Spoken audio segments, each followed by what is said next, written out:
Hello friends, ഇന്ന് ഞാൻ വന്നിരിക്കുന്ന അതിഗംഭീരമായൊരു കമൻറ്റിനെ കുറിച്ചിട്ടാണ് പറയാൻ വരുന്നത്. കാരണം നമ്മുടെ ലേഡി സൂപ്പർ സ്റ്റാർ എന്ന് പറയാൻ പറ്റുന്ന ഒരേ ഒരാൾ മലയാളത്തിലെന്ന് പറയുകയാണെങ്കിൽ അത് നമ്മുടെ ശ്രീ ഊർവശി തന്നെയാണ്.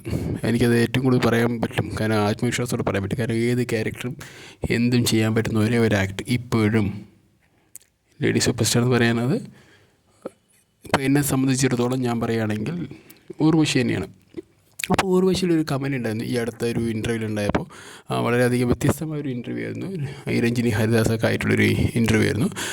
ഒരു പക്ഷേ ഊർവശിയുടെ ഇതുവരെ കണ്ട ഇൻ്റർവ്യൂവിൽ നിന്ന് വ്യത്യസ്തമായൊരു ഇൻ്റർവ്യൂ ആണ്. കാരണം അത്രയും മനസ്സ് തുറന്ന് വർത്താനം പറയും, മനസ്സ് തുറഞ്ഞ് നല്ലൊരു അവതാരകി, നല്ലൊരു കോൺവെർസേഷൻ. ആ ഇൻ്റർവ്യൂ കണ്ടാൽ നിങ്ങൾക്കൊക്കെ മനസ്സിലാവും. അതിലൊരു ചെറിയൊരു കൗതുകമായൊരു അനാലിസിസ് നടത്തുന്നുണ്ടായിരുന്നു. ഇപ്പോൾ എന്താണ് മോഹൻലാൽ മമ്മൂട്ടി എന്താണ് മലയാള സിനിമ എന്ന് ചോദിച്ചപ്പോൾ നമ്മുടെ നടി പറഞ്ഞത് അവർ നമ്മുടെ രണ്ട് പില്ലറാണ് എന്ന് വെച്ചാൽ മലയാളത്തിൻ്റെ എന്നും ഒരു നെടും തൂണുകളാണ്. കാരണം അവരിൽ ഏതെങ്കിലും ഒന്നിന് ചൂസ് ചെയ്യാൻ പറഞ്ഞു കഴിഞ്ഞാൽ ആ മലയാള സിനിമ ഇവിടെ എന്താ പറയുക തകർച്ച, ഇല്ലെങ്കിൽ മലയാള സിനിമയ്ക്ക് ഒരു ബാക്ക് ബോണോ ഒന്നും ഇല്ലാത്ത രീതിയിലേക്ക് പോകും.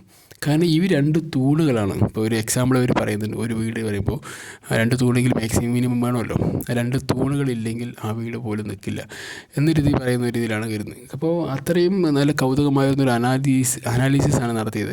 അപ്പോൾ അതോടൊപ്പം തന്നെ എന്തുകൊണ്ട് അങ്ങനെ പറയാനുണ്ടായിരുന്നൊരു സാഹചര്യം കൂടി ഇതിൽ നമ്മുടെ ഊർവശി പറയുന്നുണ്ട്.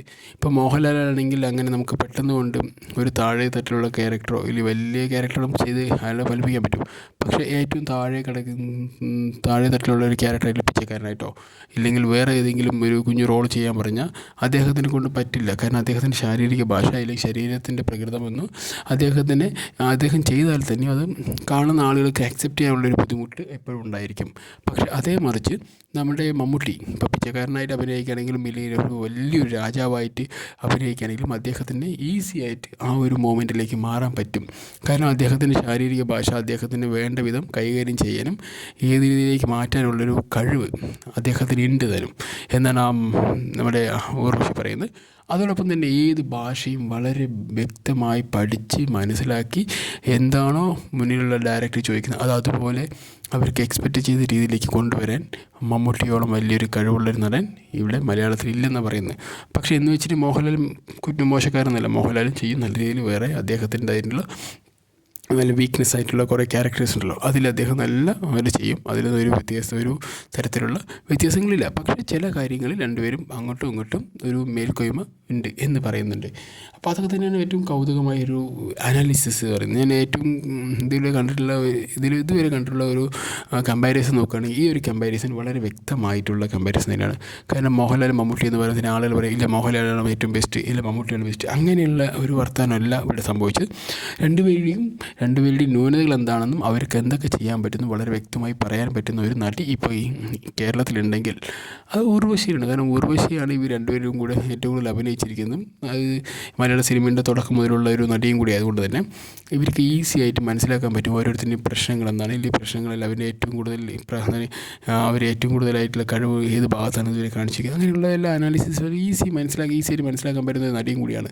പിന്നെ ഊർവശി വരുമ്പോൾ അങ്ങനെ വെറുതെ ഒരു പൊട്ടത്തരം പറഞ്ഞു പോകുന്നൊരു നടിയല്ല.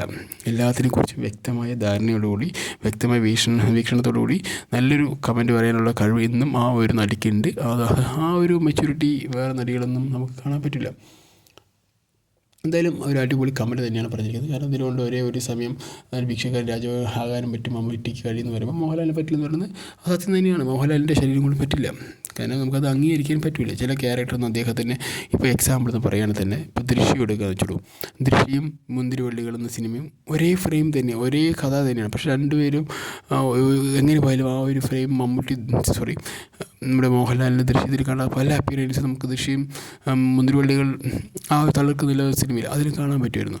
പക്ഷേ അതേസമയം അങ്ങനെ മോഹൻലാലിന് ചെയ്തതുപോലെ മമ്മൂട്ടിയാണെങ്കിൽ അത് രണ്ട് അന്തരപരമായിട്ട് വരും. ഇപ്പോൾ നമുക്കൊരു എക്സാമ്പിൾ ഞാൻ പറയുകയാണെങ്കിൽ ഇപ്പോൾ രാജമാണിക്യത്തിൻ്റെ ഒരു റെഫറൻസ് എടുക്കുക. രാജമാണിക്യത്തിൽ ഉപയോഗിച്ചിരിക്കുന്ന അവിടുത്തെ ലാംഗ്വേജ്, പെട്രോമാനത്തെ ലാംഗ്വേജ് വളരെ വ്യത്യസ്തമായിട്ടാണ് അവർ ഉപയോഗിച്ചിരിക്കുന്നത് ഒരു കോമിക് ലെവലിലേക്ക്. പക്ഷേ അതേ ഒരു ഡിസ്ട്രിക്ട്സിലെ മറ്റൊരു ഏരിയയിലുണ്ടായിരുന്ന ട്രിവാൻഡ്രത്തിൻ്റെ അതേ ലാംഗ്വേജ് ഇപ്പോൾ അദ്ദേഹത്തിൻ്റെ ലേറ്റസ്റ്റ് മൂവി ആയിട്ടുള്ള കളങ്കാവിൽ അദ്ദേഹം ഉപയോഗിച്ചിട്ടുണ്ട്.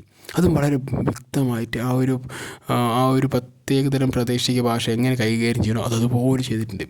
അത് എനിക്കും അത്ഭുതമായിരുന്നു അവരെങ്ങനെയാണ് ഈ ഒരു ആക്ടർ ഇത്രയും കൺവിൻസിങ് ആയിട്ട് ചെയ്യാൻ പറ്റുന്നത്. അതൊക്കെ തന്നെയാണ് ഇതിൻ്റെ ഈ സിനിമയുടെ ഏറ്റവും വലിയൊരു വിജയം, കളങ്കാവിലെ ഏറ്റവും വലിയ വിജയം. അതിൽ ഈ ഒരു ഭാഷ കൈകാര്യം ചെയ്യുന്നതിലും കൂടി ഉണ്ടെന്ന് ഞാൻ വിശ്വസിക്കുന്നു. എന്തായാലും ഇതുപോലുള്ള മനോഹരമായുള്ള കമ്പാരിസൺ, നല്ല വ്യക്തമായുള്ളൊരു കമ്പാരിസനൊക്കെ നടത്താൻ ഇതുപോലുള്ള കഴിവിട്ട് നടിക്ക് മാത്രമേ കഴിവെന്ന് ഞാൻ വിശ്വസിക്കുന്നു. എന്തായാലും നിങ്ങൾക്കും എന്തെങ്കിലും അഭിപ്രായമൊക്കെ ഉണ്ടെങ്കിൽ നിങ്ങളും അറിയിക്കാം. കാരണം ഇതിലൊരു ഒരാൾ വലുത് ഒരാൾ ചെറുതെന്നൊരു രീതിയിലല്ല ഈ ഒരു കമൻറ്റ് പറഞ്ഞിരിക്കുന്നത്. പക്ഷേ വളരെ വ്യക്തമായി, വളരെ വ്യക്തതയോടുകൂടി തന്നെയാണ് ഈ നടി പറഞ്ഞിരിക്കുന്നത്. അത് നമുക്ക് എല്ലാവർക്കും അറിയാവുന്നൊരു കാര്യം തന്നെയാണ്. ഇപ്പോൾ നമുക്ക് പല സിനിമകളിലും കമ്പയർ നോക്കുമ്പോൾ ഇത് മനസ്സിലാക്കാൻ പറ്റുന്നതാണ്. Okay, bye guys.